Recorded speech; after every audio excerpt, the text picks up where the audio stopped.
ছেলের দৌলতে মা সুখ চেয়েছিল। ছেলের দৌলতে মা অনেক আশা স্বপ্ন দেখার চিন্তা ভাবনা করেছিল। আদৌ কি ছেলে সব রকম সুখ সব স্বপ্ন পূরণ করেছে? সেই নাকি বাবার মতন সেও একই করলো?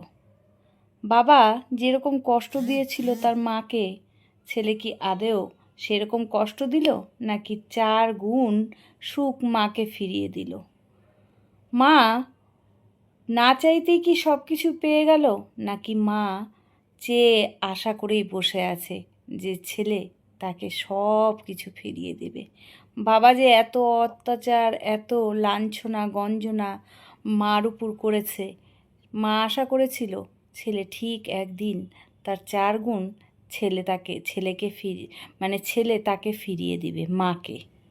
ছেলেকে তিল তিল করে নিজে না খেয়ে দিনের পর দিন রাত জেগে মানুষ করেছে, মানুষের মতন মানুষ।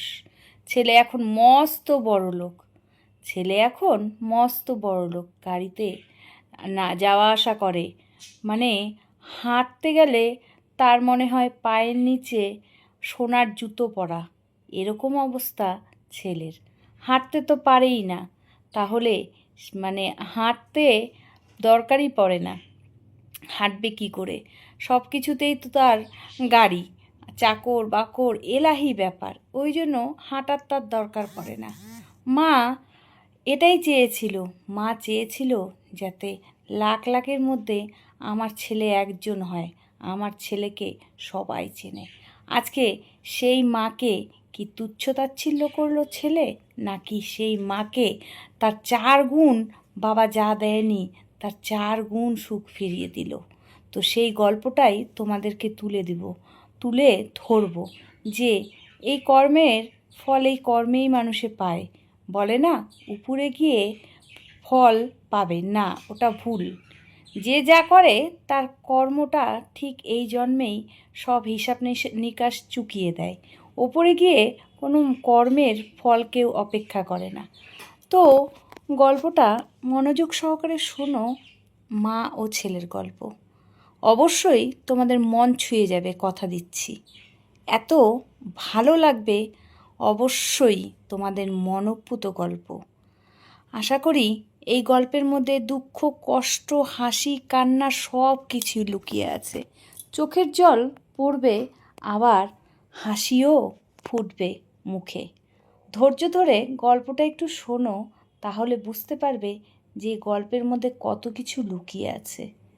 ছেলে ছেলে ছেলে, সবাই ছেলে ছেলে করে। হ্যাঁ, বিশেষ করে বিয়ের পরে বাবা হোক মা হোক, প্রত্যেকটা মানুষের আশা থাকে একটা ছেলে।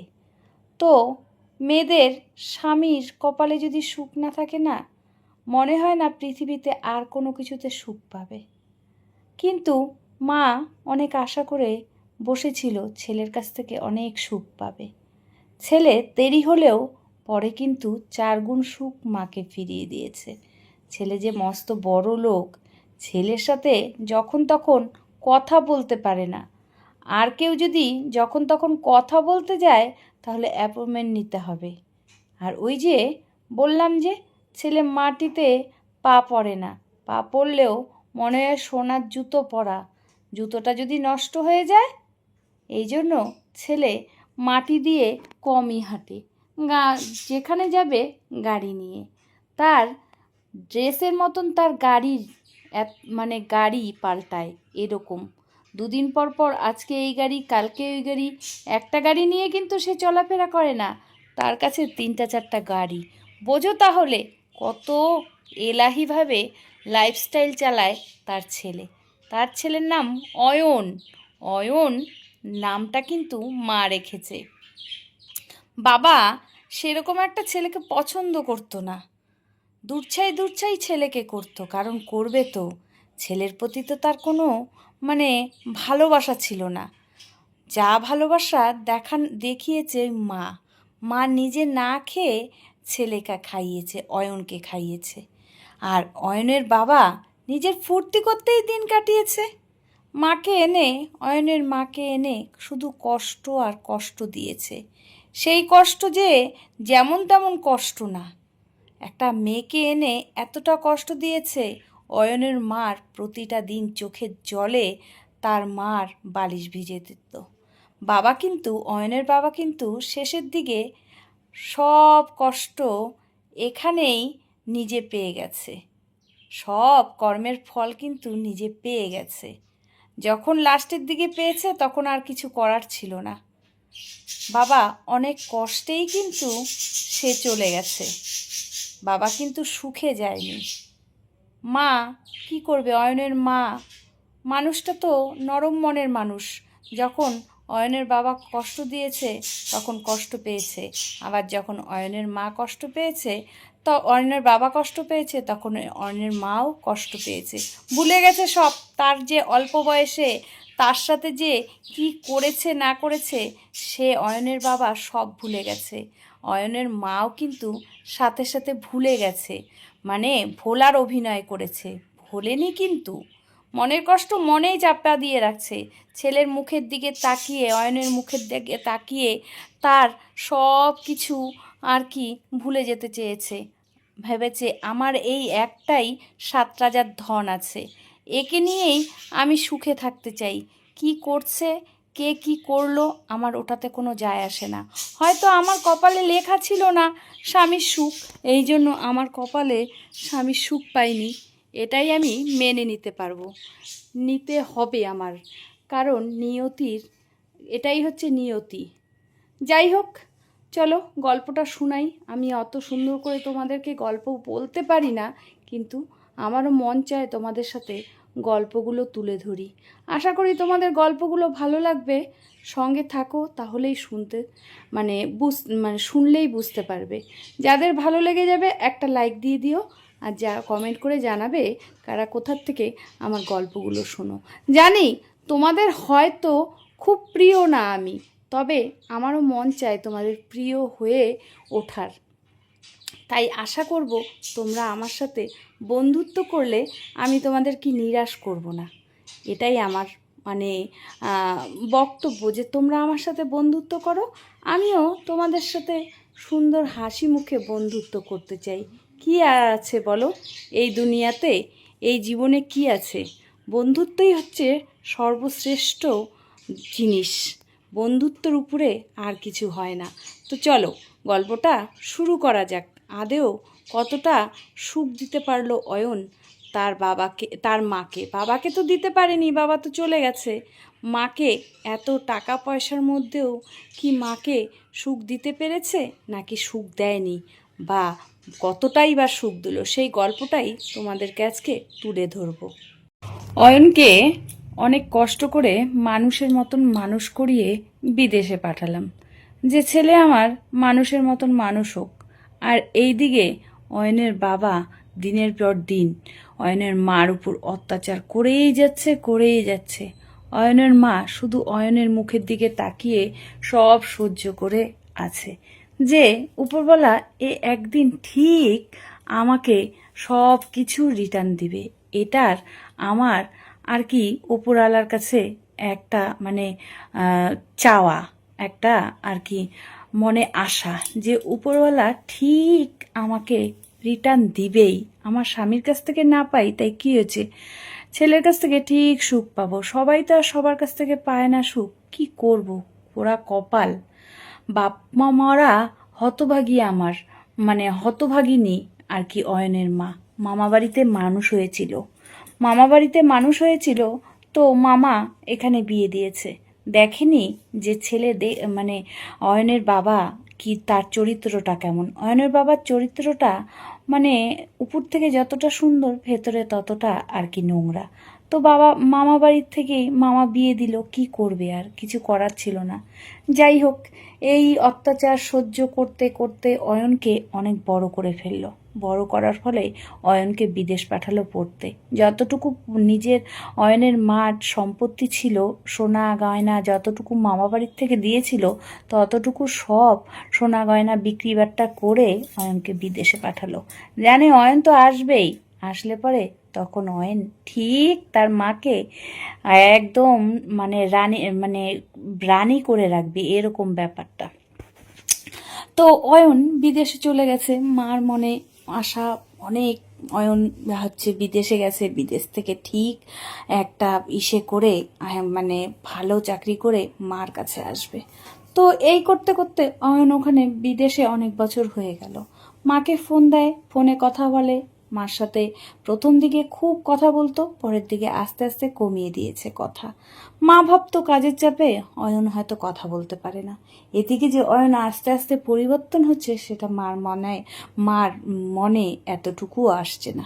অয়নের বাবা লাস্টের দিকে চলে যাওয়ার সময় খুব কষ্ট করেছে, খুব মানে রোগে ভোগে ভুগছে। যেহেতু অয়নের বাবা কম অত্যাচার করেনি তার মার সাথে, সেইগুলোই আর কি মানে সে পাপগুলো সে থেকেই আর কি ভোগ করে গেছে। যাই হোক, অয়নের মার আর কি অয়নের বাবার প্রতি আশাও নেই আবার ভরসাও নেই, এইরকম একটা ব্যাপার।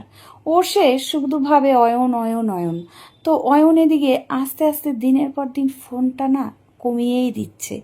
আগে প্রত্যেক দিন একবার দুবার তিনবার ফোন করতো, এখন অয়ন আস্তে আস্তে আস্তে আস্তে আস্তে পারলে 7 দিনে একটা ফোন। মা না আস্তে আস্তে কেমন যেন হয়ে যাচ্ছে। মা ভাবছে না, ব্যাপারটা তো ভালো দেখছি না, এরকম হচ্ছে, অয়ন ফোন করছে না।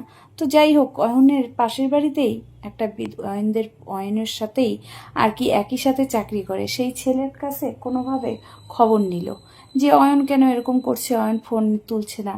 তারপরে অয়ন কিন্তু একদিন হঠাৎ করে ফোন করলো, যেহেতু খোঁজ খবর নিচ্ছে ফোন করে। অয়নের মা বলল, অয়ন বাবা বাড়িতে একবার আয় না রে, তোকে দেখতে ইচ্ছা করে। তো অয়ন ততদিনে কিন্তু বিশাল অবস্থা হয়ে গেছে, অনেক অনেক বড় লোক হয়ে গেছে। মাকে টাকা পয়সা পাঠানো বন্ধ করে দিয়েছে। তো মায়ের হাতে পায়ে ধরে মানে ছেলের হাতে পায়ে ধরে ছেলেকে একবার রাজি করালো যে তুই আয়।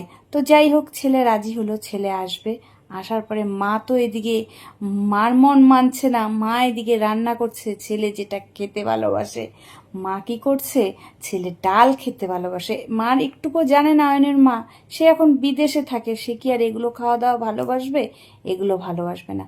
তাও মা কি করলো, ছোলার ডাল করলো বেশ জুতজাত করে। অয়ন বাড়িতে আসলো বিদেশ থেকে। অয়নের মা দেখলো অয়ন আসছে, সাথে একখানা লাল টুকটুকে বউ নিয়ে আসছে। অয়নের মা জিজ্ঞেস করছে যে লাল টুকটুকে বউ বলতে বিদেশি বউ আর কি, পরিষ্কার মানে এরকম আর কি একটা অয়নের মা জিজ্ঞেস করছে, কিরে অয়ন, বাড়ির সামনে এত গাড়ি দাঁড়ানো, এত বড় গাড়ি দাঁড়ানো, আবার আশেপাশে আর সাথে 2-3টা গাড়ি কিসের জন্য? অয়ন বলল, মা আমার কাছে সময় নেই, আমি জাস্ট তোমার সাথে দেখা করতে আসলাম। মা বলল, সে কি, তুই দেখা করতে আসলি? হ্যাঁ দেখা করতে আসলাম, এটা হচ্ছে তোমার বউ। বউ নমস্কার নেই, কিছু নেই, কেমন যেন মুখের ভাব করলো। অয়নের মা অবাক হয়ে গেল, অয়ন বিয়েও করে ফেললো, তাও জানালো না।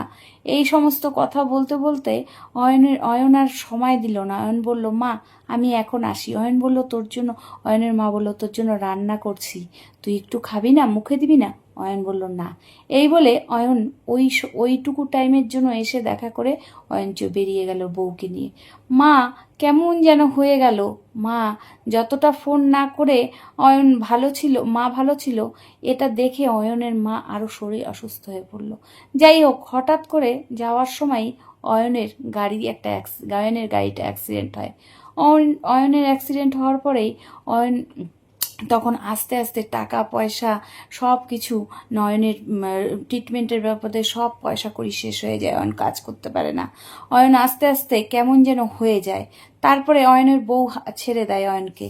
তারপরেই সে আবার মার কাছে ফিরে আসে। মা তখন অয়নকে ফেলতে পারে না, তখন মায়ের পায়ে ধরে অয়ন ক্ষমা চায়, বলে, মা যখন আমার পয়সা কড়ি সব হয়েছিল, তুমি আমাকে দাঁড় করিয়েছিলে, তখন তোমাকে আমি পাত্তা দিইনি। এখন আমি নিঃস্ব হয়ে গেছি, হয়তো তোমাকে আমি এরকম কষ্ট দিয়েছি, তার জন্য আমি নিঃস্ব হয়ে গেছি। আমার বউ আমাকে ছেড়ে দিয়েছে, আজকে আমার কেউ খোঁজ খবর নেয় না। আর তুমি এই অবস্থায়, আমি তোমার কাছে ফিরে আসছি, তুমি সেই আগের মতনই আমাকে ভালোবাসছো। মা আমি তোমাকে অনেক কষ্ট দিছি, আমি যখন এত টাকা পয়সা আমি যখন এত টাকা পয়সা কামাই করছি তখন আমি তোমাকে টাকা পাঠাইনি, ইচ্ছা করে তোমাকে পাত্তা দেইনি। আর আজকে তুমি আমাকে আবারও সেই তোমার মানে তুমি বুঝিয়ে দিলে তুমি ছাড়া কেউ নেই আমার পৃথিবীতে, তুমি সব থেকে আপন। আমি সত্য মানে বলে না, কুমাতা কখনো হয় না, কুসন্তান হয় কিন্তু কুমাতা কখনো হয় না। আমাকে যে আর কি বড় করেছে, যে না খেয়ে আমাকে খাইয়েছে, তাকেই আমি এরকম কষ্ট দিয়েছি। আর যখন আমি পয়সা কড়ির মালিক হয়েছি তখন আমি একটা অচেনা মানুষকে আমি আপন করেছি, আর সেই মানুষ আমার সাথ দিল না। যখন দেখলো আমার এত কষ্ট, আমার টাকা পয়সা কিছু নেই, তখন সে আমাকে ছেড়ে চলে গেছে। অয়নের মা এই শুনে বলল, ঠিক আছে, টাকা পয়সা মানুষের জীবনে আসবে যাবে, তুই আমার কাছে ফিরে আসছিস, এটাই অনেক। অয়ন মাকে জড়িয়ে ধরে বলল, মা, আমি তোমাকে সব কিছু আবার তৈরি করে দেখাবো, তুমি আমাকে একটু সাহস দাও আর আমার পাশে একটু থাকো, এটাই আমার কাছে অনেক পাওয়া হবে। বুঝলে মা, তুমি আমাকে ক্ষমা করে দাও। বলো, বাবা বাবার কর্মের ফল পেয়েছে আর আমিও আমার কর্মের ফল পেয়েছি।